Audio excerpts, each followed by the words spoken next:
जय हिंद, नमस्कार। आप सभी प्रतिभागियों का हार्दिक स्वागत एवं अभिनंदन है। आज हम आप लोगों के साथ मुद्रास्फीति उत्पन्न होने के कारण और उसके प्रभाव की चर्चा पर चर्चा करेंगे। जैसा कि आपको पता है, पिछले कई लेक्चर से हम मौद्रिक अवधारणाओं के संदर्भ में डिस्कस कर रहे हैं। आज उसी सीक्वेंस को, उसी श्रृंखला को आगे बढ़ाते हुए हम मुद्रास्फीति, उसके कारण और उसके प्रभाव के बारे में हम चर्चा करेंगे। पिछले टर्न पर हमने आप लोगों के साथ मुद्रा मूल्य में परिवर्तन से संबंधित स्थितियों को जिक्र किया था। मुद्रास्फीति क्या है, मुद्रा संकुचन क्या है, मुद्रा अपस्फीति क्या है, मुद्रा संस्फीति क्या है, स्टैगफ्लेशन क्या है। आज उसी को आगे बढ़ाते हुए हम मुद्रास्फीति उत्पन्न होने के कारण और प्रभाव की चर्चा करें। लेकिन शुरू करने के पहले हम संक्षिप्त में आपको बताना मुद्रास्फीति होती क्या है। मुद्रा मूल्य में परिवर्तन की वह स्थिति, मुद्रा मूल्य में परिवर्तन की वह स्थिति मुद्रास्फीति कहलाती है। मुद्रा मूल्य में परिवर्तन की वह स्थिति मुद्रास्फीति कहलाती है जब वस्तुओं की कीमतों में तेजी से वृद्धि होती है और मुद्रा की क्रय शक्ति में गिरावट होती है। सामान्य तौर पर मुद्रास्फीति उत्पन्न होने का कारण बताया जाता मांग और आपूर्ति में असंतुलन उत्पन्न होना। जब मांग और आपूर्ति में असंतुलन उत्पन्न होता है तो इस असंतुलन के कारण मुद्रा मूल्य में परिवर्तन होता है।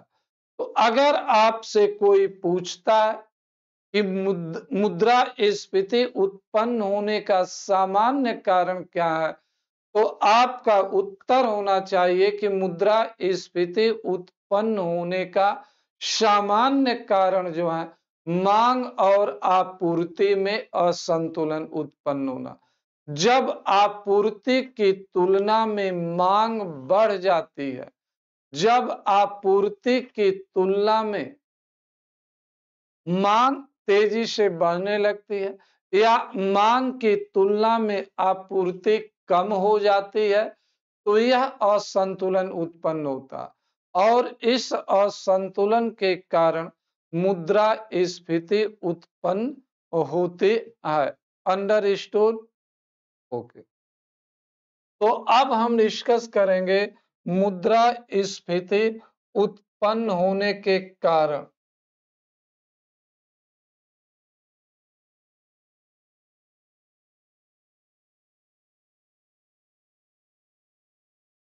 मुद्रास्फीति उत्पन्न होने के कारण, मुद्रास्फीति उत्पन्न होने के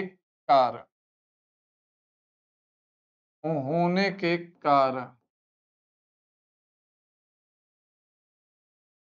सामान्य तौर पर मुद्रास्फीति दो कारणों से उत्पन्न होती है। हमने बताया मांग एवं आपूर्ति में असंतुलन होगा।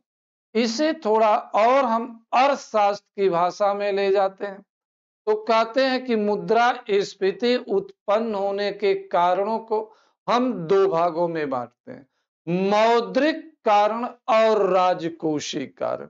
मुद्रास्फीति उत्पन्न होने के जो दो कारण हैं, उसमें पहला मौद्रिक कारण, और दूसरा है राजकोषीय कारण।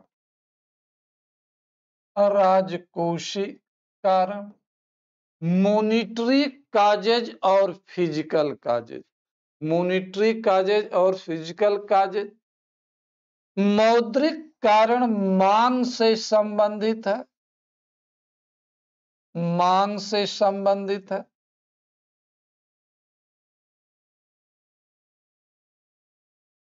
और राजकोषीय कारण पूर्ति से संबंधित है। राजकोषीय कारण पूर्ति से संबंधित है। राजकोषीय कारण को उत्पादन से भी जोड़कर देखा जाता। कहीं कहीं आपको यह भी लिखा कि मुद्रास्फीति उत्पन्न होने के दो कारण हैं, मौद्रिक कारण और उत्पादन संबंधी कारण। उत्पादन संबंधी कारण पूर्ति से जुड़ा हो, लेकिन सामान्य तौर पर अर्थशास्त्र की भाषा में मुद्रास्फीति उत्पन्न होने के कारणों को हम दो भागों में बांटते हैं, मौद्रिक कारण और राजकोषीय कारण। तो आइए इस पर अब हम चर्चा करते हैं। मौद्रिक कारण केंद्रीय बैंक की मौद्रिक नीतियों से जुड़ा हुआ। राजकोषीय कारण सरकार की, चाहे पब्लिक एक्सपेंडिचर की पॉलिसी हो, टैक्सेशन की पॉलिसी जो, या सरकार के शासन प्रशासन संबंधी नीतियां हो, इंडस्ट्रियल पॉलिसी जो, सोशल वेलफेयर हो, सोशल सिक्योरिटी हो, इन सब से जुड़ा हो। इसके लिए डायरेक्ट गवर्नमेंट जिम्मेदार है, इसके लिए केंद्रीय बैंक जिम्मेदार होता। अब हम आगे बढ़ते हैं। जब हम मौद्रिक कारण की बात करते हैं कि मुद्रास्फीति उत्पन्न होने का मौद्रिक कारण क्या है, मॉनिटरी काजेज क्या, तो यहां पर सबसे पहले हम लिखते हैं केंद्रीय बैंक की उदार मौद्रिक नीतियां। केंद्रीय बैंक की उदार मौद्रिक नीतियां। केंद्रीय बैंक की उदार मौद्रिक नीतियां। केंद्रीय बैंक की उदार मौद्रिक नीतियां, यह पहला कारण है। दूसरा, इसी से जुड़ा हुआ कारण साख सृजन का अधिक होना। साख सृजन का अधिक होना। अधिक होना। तीसरा कारण हमारा है ब्याज दर का कम होना। ब्याज दर का कम होना। कम होना। चौथा कारण हमारा है अत्यधिक मात्रा में नोटों का निर्गमन। अत्यधिक मात्रा में नोटों का निर्गमन।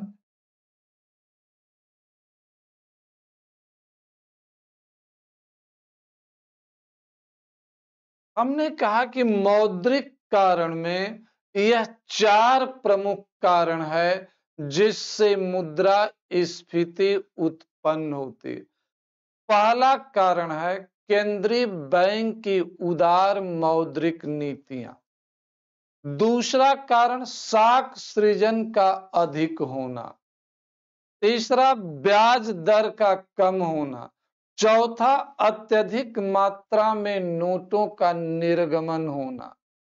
इसी से एक कारण और भी जुड़ता है मौद्रिक कारण में, जो विदेशी पूंजी का देश में अधिक आना। यह राजकोषीय कारण में भी आता है और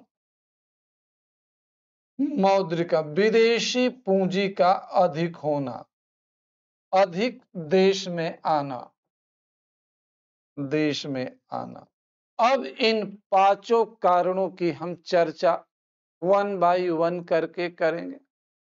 हमने कहा केंद्रीय बैंक की उदार मौद्रिक नीतियां, soft monetary policy of RBI.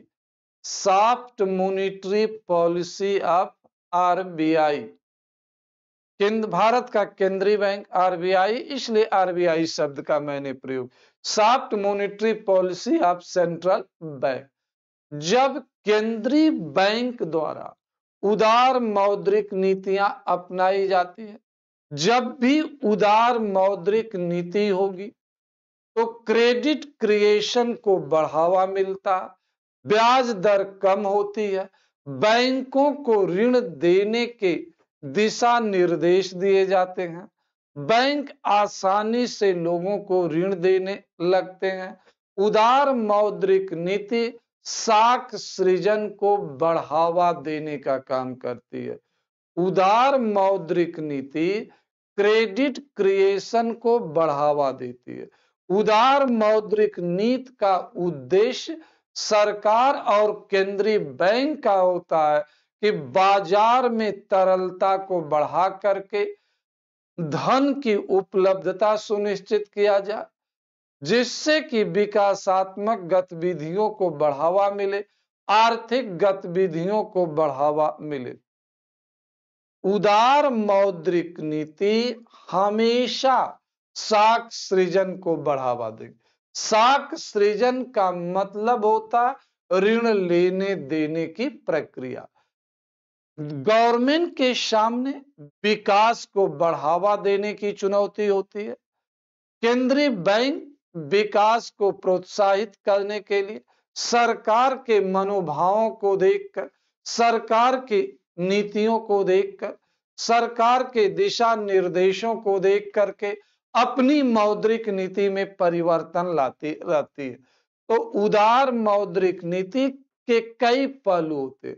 वह बैंकों को मोटिवेट करती है कि अधिक से अधिक क्रेडिट क्रिएशन करिए, अधिक से अधिक लोगों को ऋण उपलब्ध कराइए। उदार मौद्रिक नीति में ब्याज दर कम कर दी जाती है।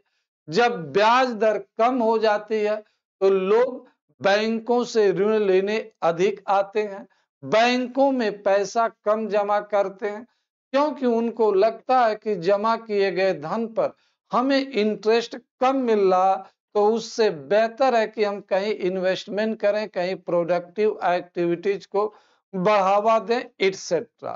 तो उदार मौद्रिक नीति, soft monetary policy, liberal monetary policy हमेशा जो होती है आर्थिक गतिविधियों को बढ़ावा देती है।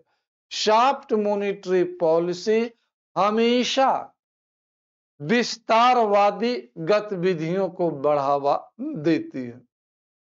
जब उदार मौद्रिक नीति होगी तो साख सृजन भी अधिक होता है।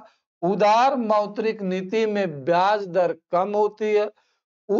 तो इन सब के कारण जो होता है बाजार में तरलता का प्रवाह बढ़ता है, मुद्रा की आपूर्ति बढ़ती है, और मुद्रा की आपूर्ति की तुलना में जब उत्पादन को बढ़ावा नहीं मिल पाता है, वस्तुओं की आपूर्ति बाजार में पर्याप्त नहीं होती है, सेवाओं की आपूर्ति पर्याप्त नहीं होती है, तो यहीं पर मुद्रास्फीति उत्पन्न होती है, मुद्रास्फीति जन्म लेती है। तो मुद्रास्फीति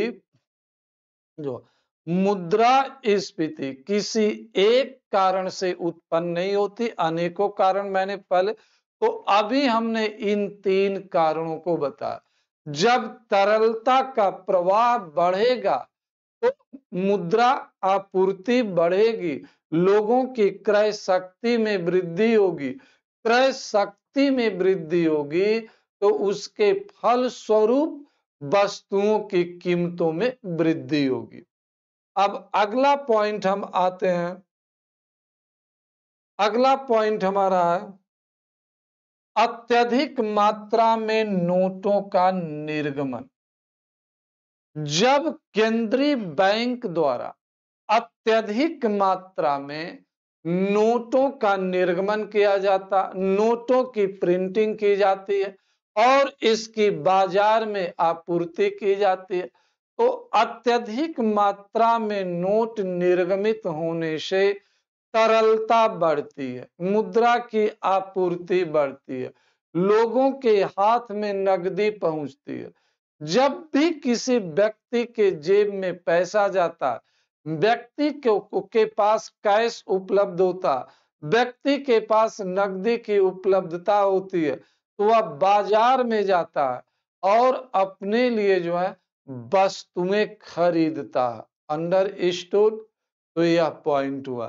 तो अत्यधिक मात्रा में नोटों के निर्गमन से मुद्रास्फीति को बढ़ावा मिलता।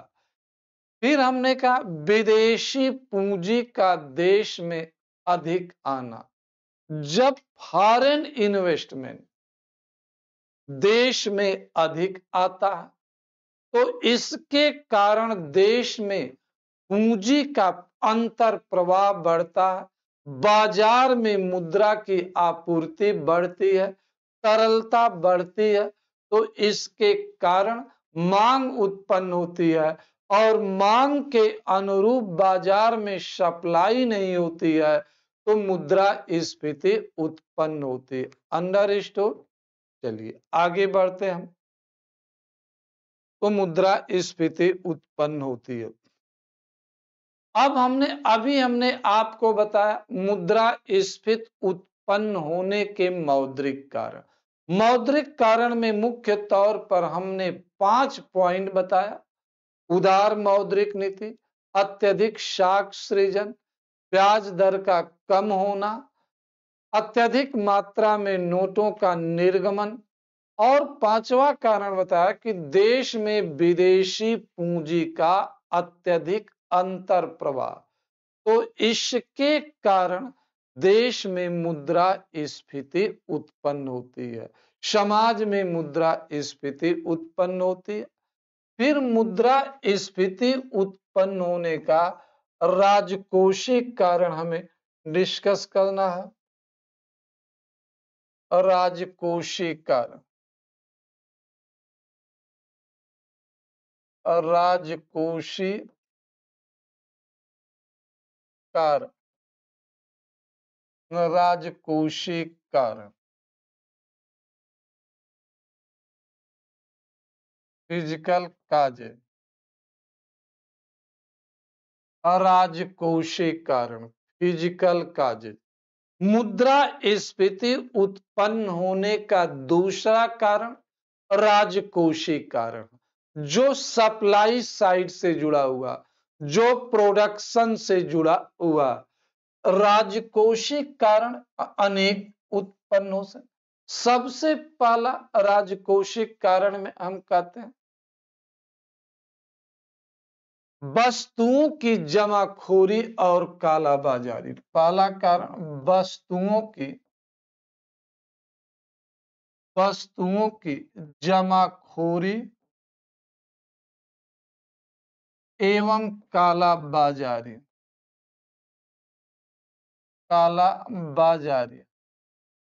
दूसरा कारण हमारा भ्रष्टाचार संस्कृति।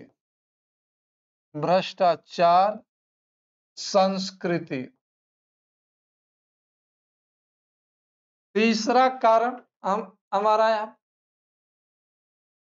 अप्रत्यक्ष करों का अधिक होना। अप्रत्यक्ष करों का अधिक होना, सेल टैक्स का अधिक होना, जीएसटी का अधिक होना। चौथा अगला कारण वेतन में वृद्धि। वेतन में वृद्धि। पांचवा सार्वजनिक व्यय में वृद्धि। सार्वजनिक व्यय में वृद्धि। छठा रक्षा एवं प्रशासनिक व्यय में वृद्धि। रक्षा एवं प्रशासनिक व्यय में वृद्धि। रक्षा एवं प्रशासनिक व्यय में वृद्धि। सातवां का अत्यधिक निर्यात। अधिक निर्यात। आयात का कम होना। आयात का कम होना। सुशासन का अभाव। 10 अगला सुशासन का अभाव। केंद्र एवं राज्यों में समन्वय की कमी। जो में समन्वय की कमी। केंद्र और राज्यों में समन्वय की कमी। अब देखिए पहला, वस्तुओं की जमाखोरी एवं कालाबाजारी। अभी हमने 10 प्रमुख पॉइंट लिखा जो मुद्रास्फीति उत्पन्न होने के राजकोषीय कारण है। 10 पॉइंट हमने लिखा। वस्तुओं की जमाखोरी और कालाबाजारी। कभी कभी देश का व्यापारी वर्ग, उद्योगपति वर्ग अत्यधिक लाभ कमाने को लेकर के वस्तुओं की बाजार में सप्लाई को कम कर देता, वस्तुओं की होर्डिंग शुरू करने, और जब वस्तुओं की बाजार में सप्लाई कम हो जाती है, जब वस्तुओं की बाजार में सप्लाई कम हो जाती है तो उस सप्लाई के कमी के कारण, सप्लाई में कमी के कारण जो है, सप्लाई में कमी के कारण दुकानदार वस्तुओं को ब्लैक में बेचने लगता, अधिक दाम पर बेचने लगता। तो जमाखोरी के कारण बाजार में वस्तुओं की आपूर्ति कम होती है। जब आपूर्ति कम होगी तो वस्तुओं की कीमतें बढ़। भ्रष्टाचार संस्कृति, कमीशन कल्चर। जब समाज में भ्रष्टाचार को बढ़ावा मिलता, अधिकारी वर्ग हो, व्यापारी वर्ग, या समाज का कोई वर्ग रिश्वत का लेन देन करता, तो रिश्वत के बल पर व्यापारी वर्ग वस्तुओं को अधिक दाम पर बेचते हैं। कमीशन संस्कृति के कारण सुशासन में के मूल्यों में गिरावट आती है। शासन प्रशासन नियंत्रणकारी व्यवस्था को प्रभावी नहीं बना पाता, निरीक्षणकारी व्यवस्था को प्रभावी नहीं बनाता। जब भी समाज में भ्रष्टाचार को बढ़ावा मिलेगा तो इसके कारण जो है समाज में अनियमितता उत्पन्न होती है, आर्थिक मूल्यों में गिरावट आती है, आर्थिक संकट को बढ़ावा। तो भ्रष्टाचार के कारण भी जो होते हैं वस्तुओं की कीमतें बढ़ती। अगर दुकानदार सपोज दैट 1000 रुपया रिश्वत देकर आया है तो वस्तु की कीमत अधिक फिक्स करेगा, अधिक दाम पर बेचेगा। अप्रत्यक्ष करों का अधिक होना, इनडायरेक्ट टैक्स का अधिक होना, सेल टैक्स का अधिक होना, जीएसटी का अधिक होना, कस्टम ड्यूटीज का अधिक होना, एक्साइज ड्यूटीज का अधिक होना। जब सरकार द्वारा वस्तुओं पर अत्यधिक करारोपण किया जाता, सरकार वस्तुओं पर अधिक कर लगाती है, तो इसके कारण वस्तुओं की कीमतों में वृद्धि होती है। वस्तुओं की कीमतों में वृद्धि होना स्वाभाविक है। वेतन में वृद्धि, जब सरकार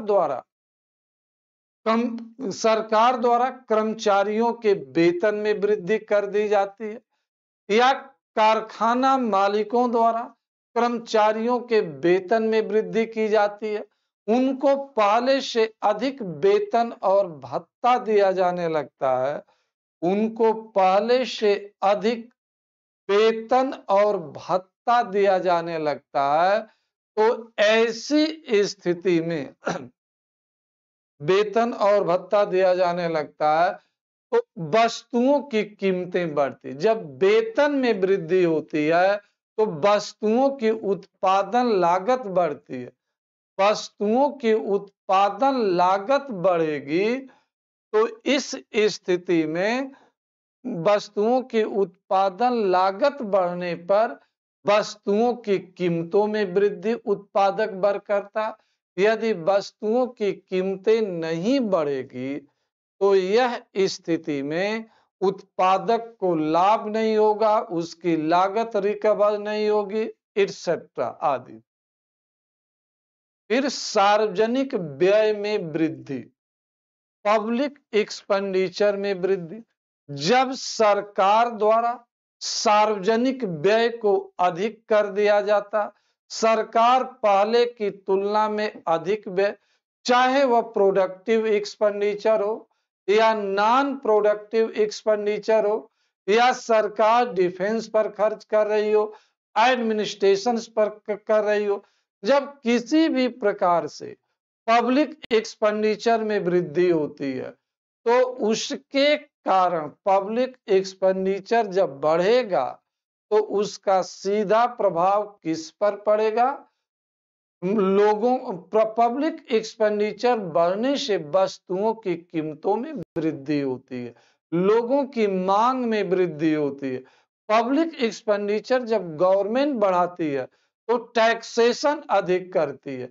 जब टैक्सेशन अधिक होगा तो वस्तुओं की कीमतों में वृद्धि होगी। अंडरस्टूड? जब वस्तुओं की कीमतें बढ़ेगी तो मुद्रास्फीति उत्पन्न होगी। तो अभी इन दोनों को हमने एक साथ किया कि पब्लिक एक्सपेंडिचर उत्पादन लागत में भी वृद्धि करता, क्योंकि पब्लिक एक्सपेंडिचर बढ़ने पर सरकार द्वारा करों में वृद्धि की जाती है। जब कर बढ़ेंगे तो उसके कारण वस्तुओं की कीमत बढ़ेगी। नेक्स्ट है अत्यधिक निर्यात होना। कभी कभी सरकार विदेशी मुद्रा प्राप्त करने के लिए या अपने अंतर्राष्ट्रीय दायित्वों को पूरा करने के लिए या इंटरनेशनल मार्केट में अपना स्थान सिक्योर करने के लिए, इंटरनेशनल मार्केट में अपना प्रभुत्व बढ़ाने के लिए या किसी भी कारण से अत्यधिक निर्यात कर देती है तो उस निर्यात के कारण डोमेस्टिक मार्केट में वस्तुओं की कमी हो जाती है। और डोमेस्टिक मार्केट में जब वस्तुओं की कमी होती है तो मूल्यों में वृद्धि होने, जैसे आप देखो वर्तमान में प्याज की कीमतें बढ़ गई है। तो इस प्याज की कीमतें बढ़ने के दो कारण, एक तो प्याज का समय पर उत्पादन नहीं हुआ, दूसरा सरकार ने अत्यधिक मात्रा में प्याज का निर्यात भी किया। बाद में सरकार ने प्याज की कीमतों को नियंत्रित करने के लिए जो है प्याज के निर्यात पर प्रतिबंध लगाया। प्याज के निर्यात पर सरकार द्वारा जो है लेकर के दिशा निर्देश जारी किए गए। अंडरस्टूड? तो अत्यधिक निर्यात भी कभी कभी डोमेस्टिक मार्केट में वस्तुओं की सप्लाई को कम कर देता है। जब डोमेस्टिक मार्केट में वस्तुओं की सप्लाई कम होगी तो उसका प्रभाव पड़ेगा आयात कम होना। जब आयात रोकने के उद्देश्य से या व्यापार शेष को अनुकूल बनाने के उद्देश्य से सरकार आयात को कम करने लगती है, आयातित वस्तुओं की कीमतें, आयातित वस्तुओं की आपूर्ति देश में कम हो जाती है तो मुद्रास्फीति, या कभी कभी अंतर्राष्ट्रीय कारणों से आयात नहीं हो पाता या आयातित वस्तुएं महंगी हो जाती हैं, उसका प्रभाव भी पड़ता है। सुशासन की कमी। शासन प्रशासन का दायित्व होता है कि वह बाजार में आपूर्ति को बनाए। शासन प्रशासन का दायित्व होता है कि वस्तुओं की जमाखोरी और कालाबाजारी को रोके। शासन प्रशासन का दायित्व होता है कि टाइम टू टाइम मार्केट का सर्वेक्षण करे। शासन प्रशासन का दायित्व होता है कि वह मार्केट को रेगुलेट करने का काम करे। शासन प्रशासन का दायित्व होता है कि उत्पादन को बढ़ा। अगर शासन प्रशासन समय रहते समस्या का आकलन नहीं कर पाता, शासन प्रशासन समय रहते समस्या का मूल्यांकन नहीं करता तो इसके कारण समस्याएं उत्पन्न होती है। अंडरस्टूड? आगे बढ़ते हैं। फिर केंद्र और राज्यों में समन्वय की कमी। भारत जैसे संघात्मक शासन व्यवस्था वाले देशों में, भारत जैसे संघात्मक शासन व्यवस्था वाले देशों में जहां अनेक राज्य, केंद्र और राज्यों के बीच भी कभी कभी लैक ऑफ कोऑर्डिनेशन होता, इनसफिशिएंट कोऑर्डिनेशन होता, दोनों की नीतियों में अंतर होता, इस कारण प्रॉपरली कदम नहीं उठाए जाते। जब प्रॉपरली कदम नहीं उठता तो इसका प्रभाव देखने को मिलता। अंडरस्टूड? अब हम आगे बढ़ते हैं। तो राजकोषीय कारण में जो है एक और आप जोड़ सकते हैं, ईंधन के मूल्यों में वृद्धि। ईंधन के मूल्यों में वृद्धि, ईंधन के मूल्यों में वृद्धि किसी भी कारण से जब ईंधन के मूल्यों में वृद्धि हो जाती, पेट्रोल हुआ, डीजल हुआ, सीएनजी हुई, पीएनजी हुई, गैसेस, किसी भी प्रकार की गैसेस, पेट्रोलियम प्रोडक्ट की कीमतें बढ़ जाती है, तो उसका प्रभाव जो होता है माल ढुलाई पर पड़ता, उसका प्रभाव किराए में वृद्धि पर पड़ता। तो इनके कारण जो है वस्तुओं की कीमतों में जब वृद्धि होती है तो मुद्रास्फीति उत्पन्न होती है। वस्तुओं की कीमतों में वृद्धि होगी तो मुद्रा, क्यों, ईंधन का मूल्य बढ़ेगा तो किराया बढ़ेगा, जब किराया में वृद्धि होगी तो वस्तुओं की लागत बढ़ेगी, लागत बढ़ने से मुद्रास्फीति। कुछ देर पहले हमने कहा रक्षा व्यय में वृद्धि, जैसे वर्तमान में देखो इजराइल और हमास के बीच का युद्ध, रसिया यूक्रेन युद्ध, ये अंतरराष्ट्रीय घटनाक्रम है। भारत डायरेक्टली इनसे नहीं जुड़ा हुआ, लेकिन इन घटनाक्रमों का प्रभाव भी भारत पर डायरेक्टली इनडायरेक्टली पड़ेगा।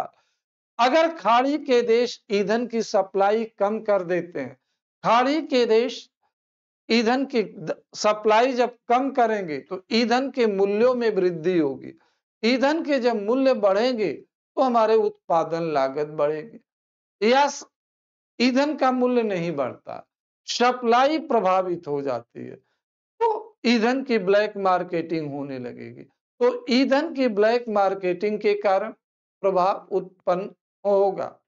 तो यह स्थितियां, तो कभी कभी अंतरराष्ट्रीय घटनाक्रमों के कारण भी मुद्रास्फीति उत्पन्न होती है। राजकोषीय कारण उत्पादन को प्रभावित करता, अगर कर्मचारियों की हड़ताल हो गई, तब औद्योगिक इकाइयों में तालाबंदी हो गई, तो इसके कारण भी मुद्रास्फीति उत्पन्न होती है। तो तालाबंदी, हड़ताल और तालाबंदी के कारण मुद्रास्फीति उत्पन्न होती है। जब तालाबंदी होगी तो उत्पादन प्रभावित होगा, हड़ताल होगी तो भी उत्पादन प्रभावित होगी, हड़ताल होगी तो सप्लाई चेन बाधित हो सकती है। अगर ट्रांसपोर्टर, परिवहन क्षेत्र में ट्रक ऑपरेटरों ने स्ट्राइक कर दिया तो इससे वस्तुओं की सप्लाई प्रभावित हो जाती है, और जब वस्तुओं की सप्लाई प्रभावित होती है तो इसका ड्रॉबैक भी हमें देखने को मिलता है। अंडर स्टोर, अब हम आगे बढ़ते हैं। तो हमने कहा था कि उत्पादन में कमी का, कभी कभी प्राकृतिक कारणों से भी उत्पादन में कमी, सूखा पड़ गया, बाढ़ आ गई, इसका भी प्रभाव कृषि फसलों पर पड़ेगा।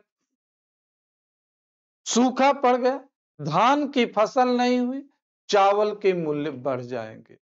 बाढ़ आ गई, धान की फसल प्रभावित हो गई, धान का उत्पादन कम होगा, कीमतें बढ़ जाएगी, एक्सेट्रा। भूकंप आ गया, औद्योगिक सहज नष्ट हो गए, औद्योगिक उत्पादन प्रभावित हो जाएगा, या अत्यधिक कुहरा के कारण, ओलावृष्टि के कारण, अन्य प्राकृतिक आपदाओं के कारण भी उत्पादन पर नकारात्मक प्रभाव पड़ता है। क्लियर हुआ? तो अभी हमने मित्रों मुद्रास्फीति के परंपरागत कारणों की बात किया, मौद्रिक कारण, राजकोष, कभी कभी तात्कालिक कारण भी मुद्रास्फीति को जन्म देते हैं, जैसे हमने इजराइल और हमास के बीच के एपिसोड की बात करते हैं, या रसिया यूक्रेन की बात करते हैं, या अन्य कोई घटनाक्रम हो गया जिसके कारण देश में सांप्रदायिक दंगे हो गए, तो सांप्रदायिक दंगों के कारण सप्लाई चेन बाधित हो जाती, इसके कारण भी मुद्रा, तो मुद्रास्फीति तत्कालीन कारणों से भी उत्पन्न होती है। अंतर्राष्ट्रीय संबंधों में कटुता उत्पन्न हो गई, इसके कारण भी मुद्रास्फीति उत्पन्न हो सकती है। तो मुद्रास्फीति तात्कालिक कारणों से भी उत्पन्न होती है। कुछ महीने पूर्व तक, स्पेशली जून जुलाई में, टमाटर की कीमतें काफी आसमान छू रही थी, 200 रुपए पर केजी। वह तात्कालिक कारण, हिमाचल प्रदेश में अत्यधिक वर्षा के कारण वहां के टमाटर अन्य राज्यों में सप्लाई नहीं हो पाए, या देश के अन्य भागों में वर्षा के कारण सब्जियों का उत्पादन प्रभावित हुआ, सब्जियों की आपूर्ति प्रभावित है, इनके कारण मुद्रास्फीति में वृद्धि हुई। अंडरस्टूड? तो मित्रों, अभी हमने आपको बताया मुद्रास्फीति उत्पन्न होने के कारण क्या। अब आगे हमें डिस्कस करना है मुद्रास्फीति के प्रभाव। मुद्रास्फीति के प्रभाव, मुद्रास्फीति के प्रभाव।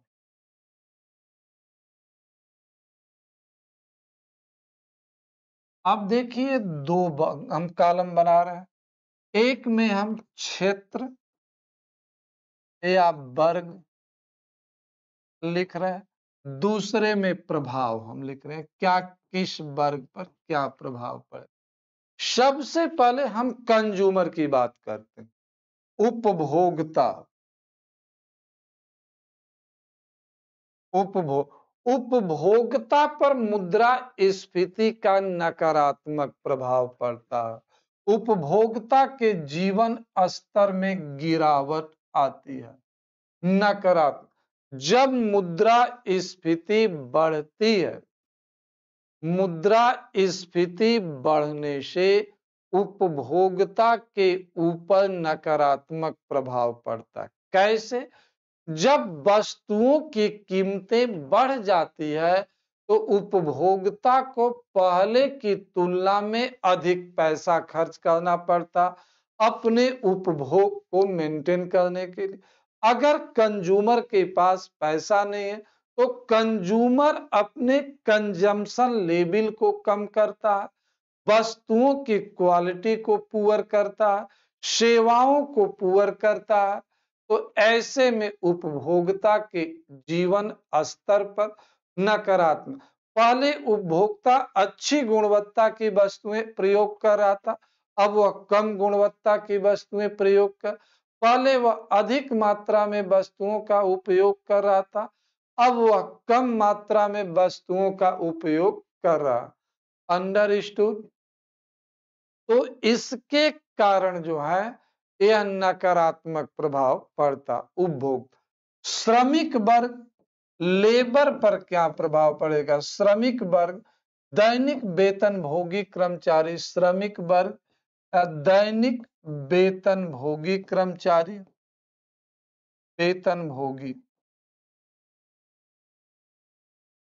इस पर भी नकारात्मक प्रभाव पड़ता है, इन पर नकारात्मक, क्योंकि कर्मचारियों के वेतन में दैनिक वृद्धि नहीं होती। कर्मचारियों के वेतन में हमेशा वृद्धि नहीं होती है।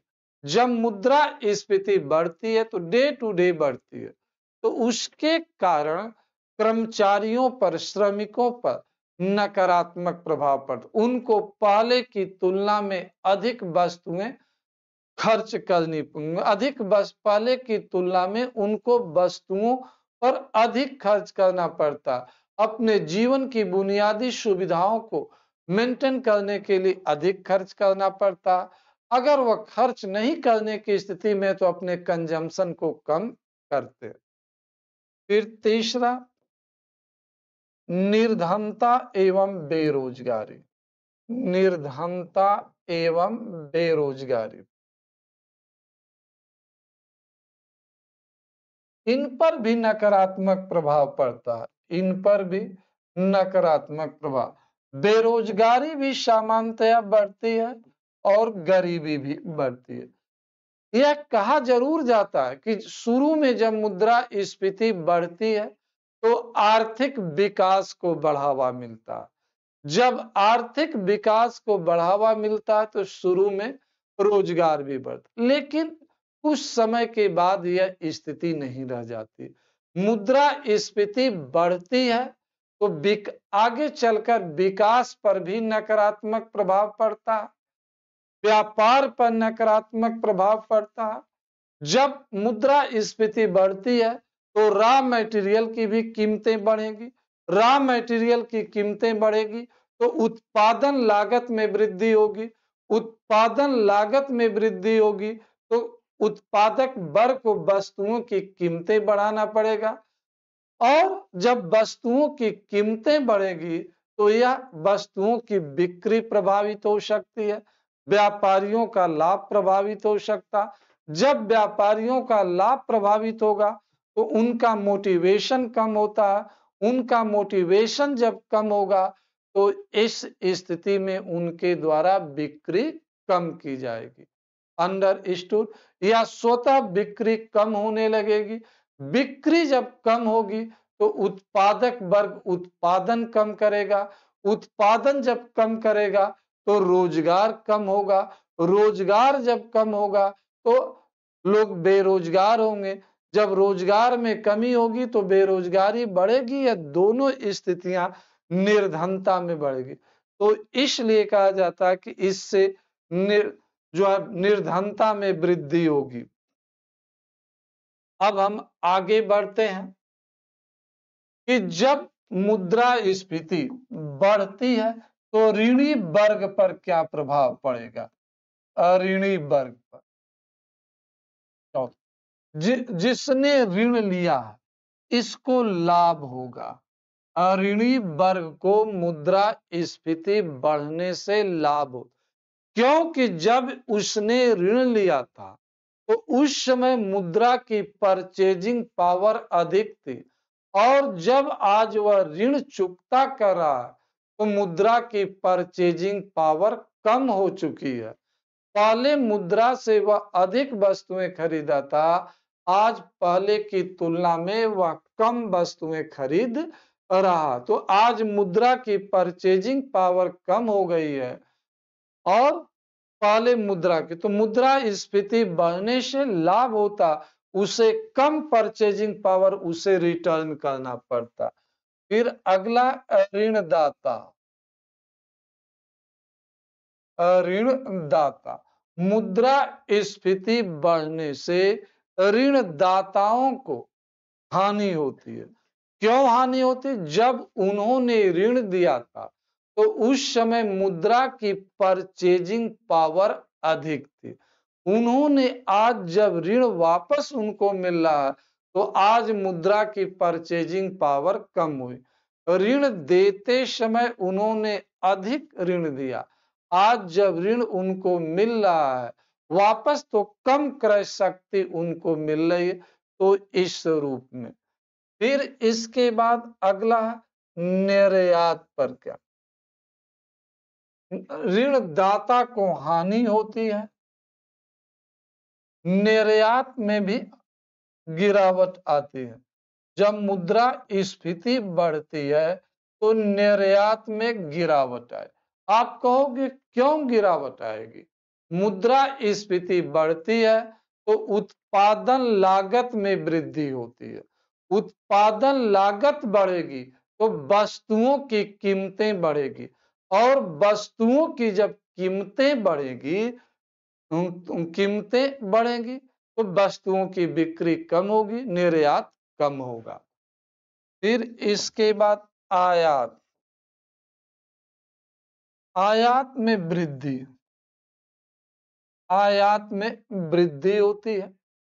जब मुद्रास्फीति बढ़ती है तो घरेलू वस्तुओं की कीमतें बढ़ जाती है, लोग घरेलू वस्तुओं का उपभोग कम करने लगते हैं, बाजार में विदेशी वस्तुएं उपलब्ध होती हैं जो पहले की तुलना में सस्ती होती हैं, तो ऐसी स्थिति में पहले की तुलना में सस्ती हो, जो सस्ती होती हैं, तो ऐसी स्थिति में उपभोक्ता घरेलू वस्तुओं के बजाय विदेशी वस्तुओं, आयातित वस्तुओं का उपभोग अधिक करने लगता।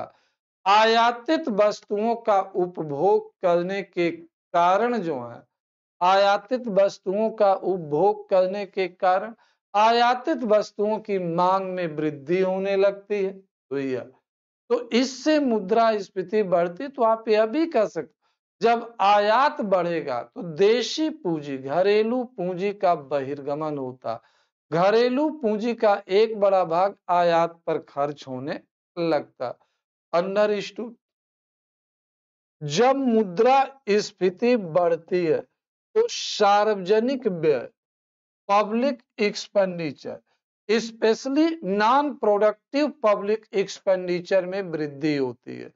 जब मुद्रास्फीति बढ़ेगी तो गैर उत्पादकी सार्वजनिक व्यय में वृद्धि, सरकार को सब्सिडी भी अधिक देनी पड़ेगी, सरकार को सोशल वेलफेयर भी पर अधिक खर्च करना पड़ेगा, सरकार को सोशल सिक्योरिटी पर अधिक खर्च करना पड़ेगा, सरकार को ब्याज में छूट भी देनी पड़ेगी। तो इन कारणों से सार्वजनिक व्यय में वृद्धि होती है। मुद्रास्फीति जब बढ़ती है तो राजकोषीय घाटे में भी वृद्धि होती है, और राजकोषीय घाटे में वृद्धि होती है, क्योंकि जब पब्लिक एक्सपेंडिचर बढ़ेगा तो सरकार पब्लिक एक्सपेंडिचर को मेंटेन करने के लिए कहीं न कहीं जो है ऋण भी लेगी। जब ऋण लेगी तो सरकार के घाटे में वृद्धि होगी। अब आगे आते हैं, मुद्रास्फीति जब बढ़ती है तो सामाजिक सुरक्षा व्यय में वृद्धि होती है, सामाजिक सुरक्षा व्यय में वृद्धि होगी। पब्लिक एक्सपेंडिचर, वह भी पब्लिक एक्सपेंडिचर के का एक पार्ट सोशल सिक्योरिटी एक्सपेंडिचर भी होता, सामाजिक सुरक्षा व्यय सरकार द्वारा किया जाता। मुद्रास्फीति बढ़ेगी तो सरकार लोगों को पहले की तुलना में अधिक सुविधाएं प्रदान करना चाहेगी, अधिक कल्याणकारी योजनाएं चलाएगी, निशुल्क वस्तुएं उपलब्ध कराएंगी, एक्सेट्रा।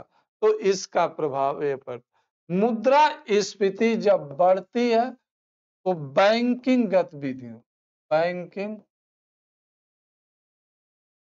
गतिविधियों को बढ़ावा मिलेगा, बैंकिंग गतिविधियों को बढ़ावा मिलेगा, बैंकिंग गतिविधियों बढ़ावा, बैंकिंग गतिविधियों को बढ़ावा मिलेगा। अंडरस्टूड।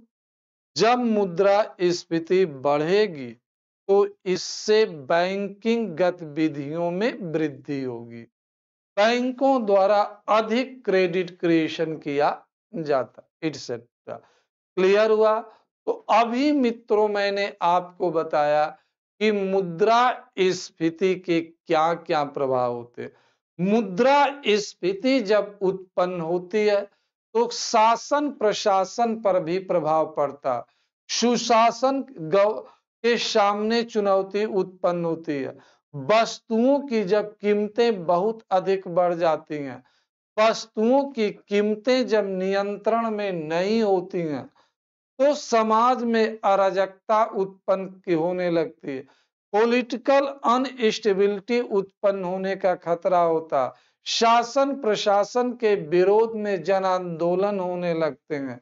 तो मुद्रास्फीति जरूर आर्थिक अवधारणा है, लेकिन इसके प्रभाव केवल आर्थिक ही नहीं होते हैं, इसके प्रभाव सामाजिक भी होते हैं, इसके प्रभाव राजनैतिक भी होते हैं, इसके प्रभाव प्रशासनिक भी होते हैं। तो मुद्रास्फीति के कारण कानून एवं व्यवस्था के सम्मुख चुनौतियां उत्पन्न होती है। मुद्रास्फीति आंतरिक सुरक्षा को भी हमारे चुनौती देती है। मुद्रास्फीति आंतरिक सुरक्षा को चुनौती देती है। मुद्रास्फीति कानून एवं व्यवस्था को चुनौती उत्पन्न करती है। मुद्रास्फीति के कारण समाज में सामाजिक विषमता बढ़ती है। मुद्रास्फीति के कारण शोषक और शोषितों के बीच का संघर्ष बढ़ता है। मुद्रास्फीति के कारण जमाखोरी बढ़ती है। मुद्रास्फीति के कारण धनों का केंद्रण होने लगता। मुद्रास्फीति आर्थिक विषमता में वृद्धि करती है। मुद्रास्फीति सरकार के प्रति लोगों के विश्वास में कमी लाती है। तो मुद्रास्फीति का जो प्रभाव है काफी दूरगामी होता, नकारात्मक होता। मुद्रास्फीति व्यवस्था में विचलन लाती है। तो मित्रों, मुद्रास्फीति अच्छा नहीं, कभी कभी मुद्रास्फीति जरूरी भी हो जाती है, लेकिन वह एक शॉर्ट टाइम पीरियड के लिए मुद्रास्फीति का जरूरी होना लाभदायी होता हमेशा के लिए। तो अभी मैंने आपको मुद्रास्फीति के प्रभाव बताया, मुद्रास्फीति उत्पन्न होने के कारण। तो एक यह भी प्रश्न उठता है कि मुद्रास्फीति को नियंत्रित कैसे किया जाए। मुद्रास्फीति को नियंत्रित करने के उपाय। मुद्रास्फीति को नियंत्रित करने के दो उपाय हैं, मौद्रिक उपाय और राजकोषीय उपाय।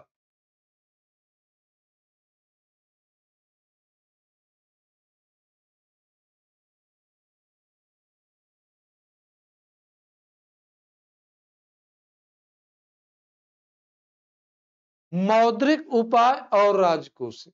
मौद्रिक उपाय में मौद्रिक कारणों का सलूशन खोजने का प्रयास किया जाता है। हमने कहा कि मुद्रास्फीति उत्पन्न होने की हम मौद्रिक का, इसी को रिवर्स कर दीजिए।